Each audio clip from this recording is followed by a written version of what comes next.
President Joe Biden said the U.S. military is low on 155mm artillery shells in July 2023. The White House attempted to walk back the statement, but estimates do show it'll take 5 years to restock the arsenal of artillery shells, 6 years for Stinger missiles, and 5 years for Javelin missiles, raising concerns about the U.S. ability to respond in the event of a crisis in the Pacific. However, there are conflicting reports from other military experts that say these claims of NATO ammo shortages are vastly overblown. So what's really going on here? Either way, this has actually revealed wider issues within the modern-day military-industrial complex. The US military now faces 3 challenges to their supply chain, including lean manufacturing techniques, access to supplies of rare earths, and advanced semiconductor chips. Why will it take so long? Can't you just throw oodles of money at the problem to fix it tomorrow? Not necessarily. The US Army discovered they need to boost production of 155 artillery shells from the current rate of 14,000 per month up to 85,000 shells by 2028. There are 2 reasons for this: to sustain deliveries to Ukraine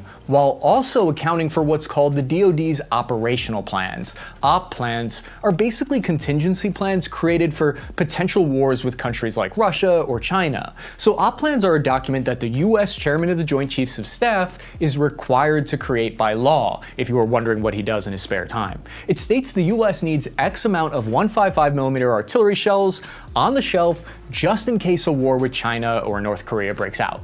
So the DoD is increasing production 6-fold because estimates from earlier this year state that in 5 days, the Ukrainian military likely burns through more artillery shells than the US produces an entire month. Why will it take so long to ramp up production? Since 1953, the US Army has forged artillery shells at Scranton Army Ammunition Plant in Pennsylvania, which has been run by General Dynamics since 2006. Scranton is good for more than making paper. Then in Tennessee, BAE Systems employees mix together 24 pounds of explosives for the shells. Then it's poured into a shell at a factory in rural Iowa. So it's not the lack of materials. The US actually has enough raw materials stockpiled to create the artillery. But what they lack is the heavy equipment used to make the shells. These specialized machines for artillery production are actually giant, the size of entire buildings. You can't just go buy one at your local thrift store from Macklemore. To remedy this, the US Army is now under contract to create a brand new artillery shell production facility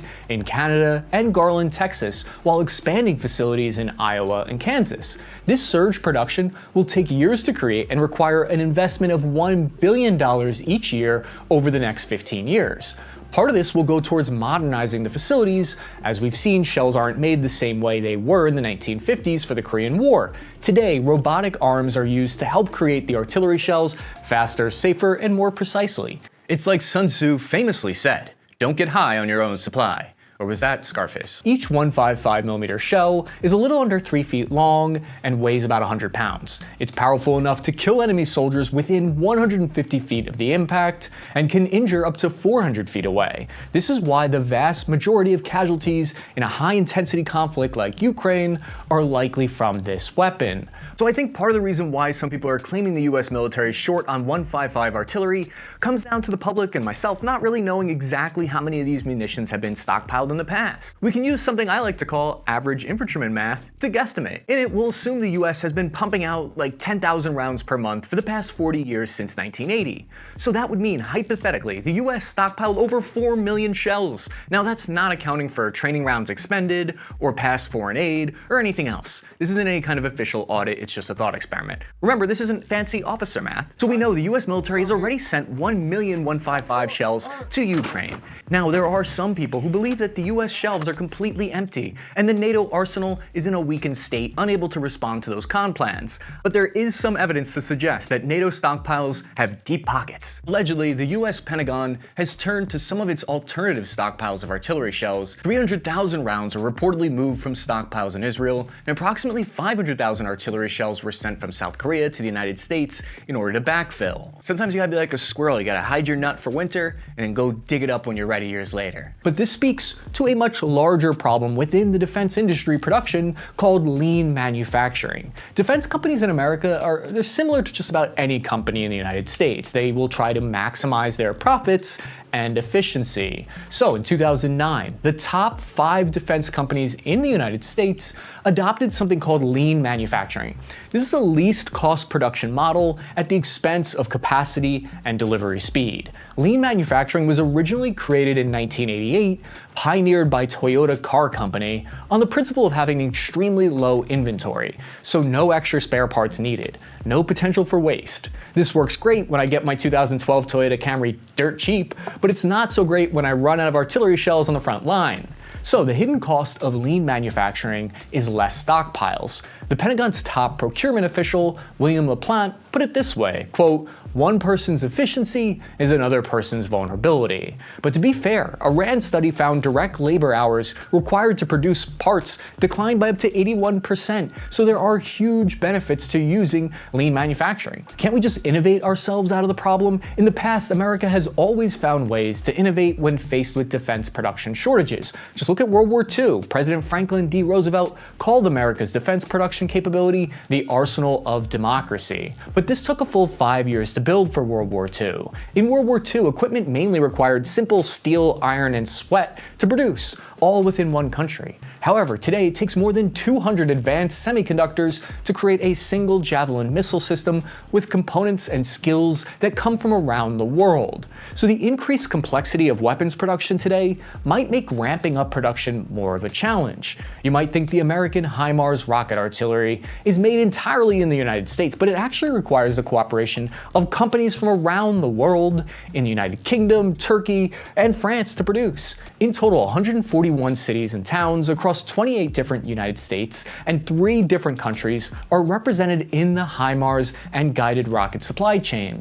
This cooperation and collaboration across the world is what makes weapons in the Western world the most effective and reliable ever in human history. When I hear corporate platitudes about how diversity is the greatest strength, it usually makes me roll my eyes. But this is one example where I think that's truly the case. Our diversity of expertise across many countries allowed us to specialize skills and create the best weapon systems technologies in the world. But outsourcing these parts of production is also part of why the defense supply chain is so vulnerable. If we're going to talk about the strengths of diversity, we need to also make sure we're addressing the weaknesses. So how is the defense industry trying to fix these problems and successfully surge production rates? It largely comes down to multi-year contracts. The defense industrial base can't scale up without contractual security and certainty. They need ink to paper, guarantees that funding will be predictable from Congress. This means authorizing multi-year long contracts with long lead purchases for materials and even a willingness to spend taxpayer money on weapon systems that may never even end up being used. But some of you might have already guessed what the potential problem is here. What if in the somewhat unlikely event, President Biden and Xi Jinping start dating tomorrow? What if North Korea and Russia have a change of heart and they find a way to legally join NATO? That would mean all of this increased production would be a massive waste. This is the unpredictable pickle that the defense industry is currently in. This is the price of increased production capacity.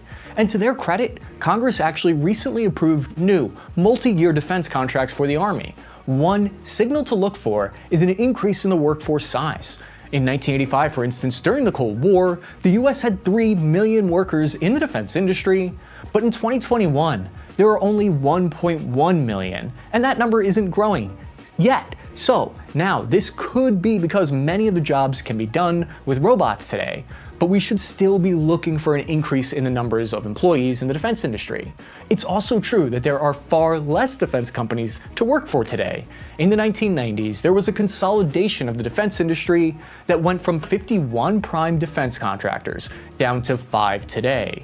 This consolidation means that if subcontractors cannot source materials, it has a ripple effect on multiple weapon systems that end up going offline.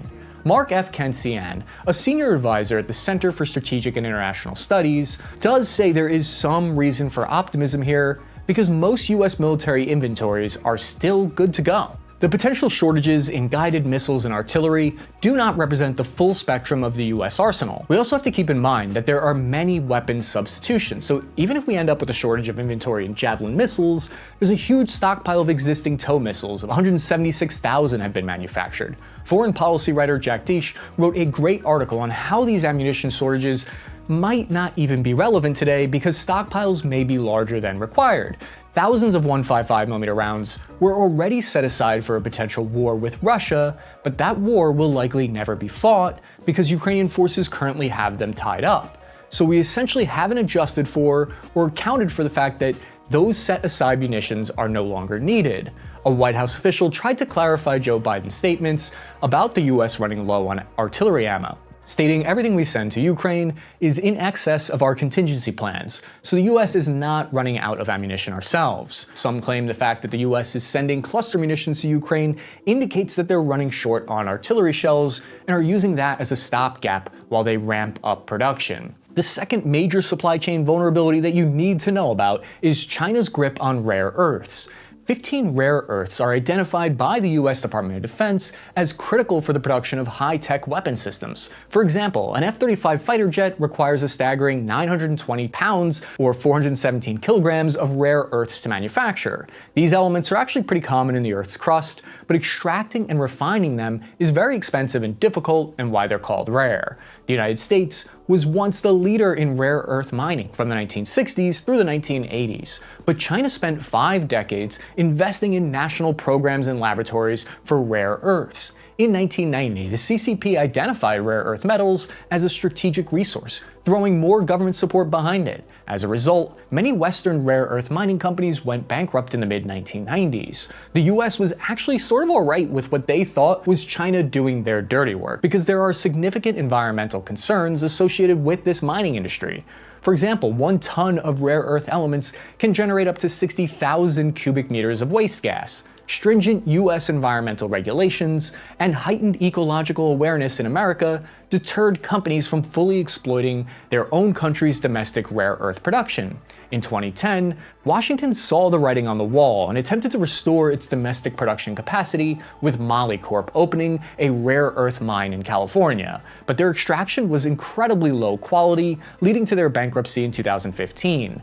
By 2010, China had dominated every aspect of rare earth metal supply chain production, with about 95% of raw materials, 97% of oxides, and about 90% of alloys. Therefore, China's control over the rare earth element supply chain is synonymous with China having its boot over the defense industry, well, partially. China knows this, and they've already sought to weaponize this resource. In 2021, Beijing asked their industry executives directly if proposed restrictions and sanctions would harm Western contractors. Specifically, the Chinese government wanted to know how badly they could hurt production of the American F-35 if they cut off supply of rare earths. Beijing halted all shipments of rare earths to Japan for almost 2 months in 2010. This disrupted Japan's automotive industry and triggered an international race to secure rare earths.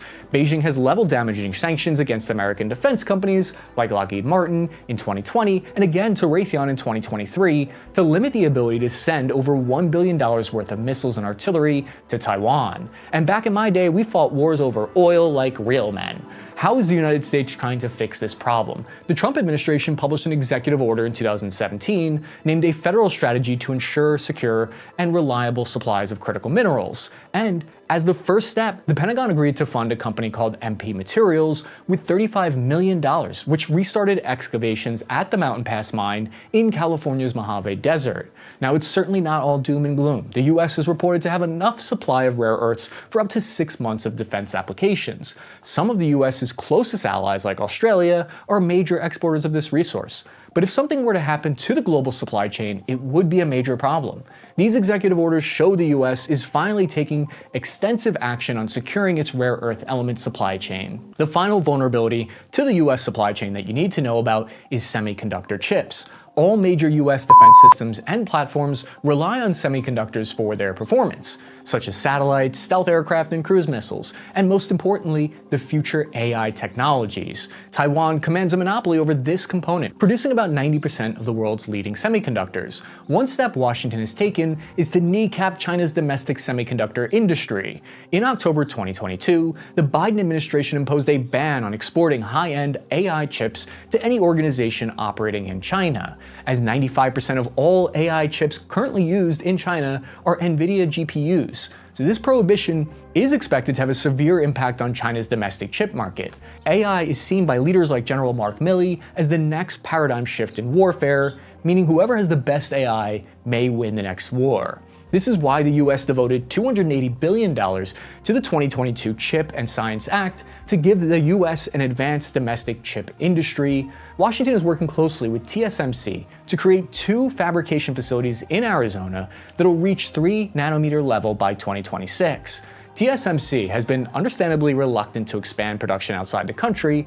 This is because they saw this industry as quote unquote silicon shield. This is the notion that Taiwan's monopoly on semiconductors makes other states reliant on it, thus giving it geopolitical leverage. But pressure from America was able to persuade Taiwan's semiconductor industry to offshore some production. New multi-year defense contracts can help solve the problem of lean manufacturing. New mines opening up, funded by the Pentagon inside of America, can help resolve the rare earth metal problem. And new semiconductor facilities inside the United States will eventually solve the advanced chip shortage. All of this feels to me like we're setting the stage for potentially a new Cold War. The future of America's high-tech weapons supply chain is looking like a complex and high-stakes chess game.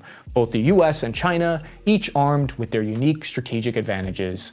They're maneuvering to solidify their positions over these strategic resources. If you like this video, check out this one on why Pakistan always seems to be on the very brink of collapse. Hint, I think it might have something to do with their extremely powerful military and all their coups. Well, relatively speaking, powerful to the relationship with their government. Thank you for watching. I'm your average infantryman, Chris Cappy, signing off.